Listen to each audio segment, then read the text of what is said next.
IPL సమయంలో betting ముఠాలు రెచ్చిపోతున్నాయి. Cricket betting కు పాల్పడుతున్న ముఠాను దూల్పేటలో పోలీసులు అరెస్ట్ చేశారు.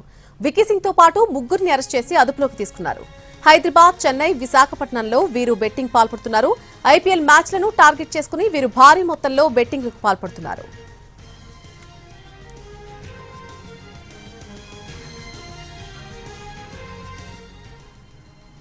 ఐపీఎల్ సమయంలో బెట్టింగ్ ముఠాలు రెచ్చిపోతున్నాయి. క్రికెట్ బెట్టింగ్లకు పాల్పడుతున్న ముఠాను దూల్పేటలో పోలీసులు అరెస్ట్ చేశారు. విక్కీ సింగ్ తో పాటు ముగ్గురిని అరెస్టు చేసి అదుపులోకి తీసుకున్నారు.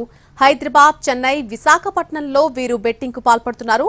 ఐపీఎల్ మ్యాచ్లను టార్గెట్ చేసుకుని వీరు భారీ మొత్తంలో బెట్టింగ్లకు పాల్పడుతున్నారు.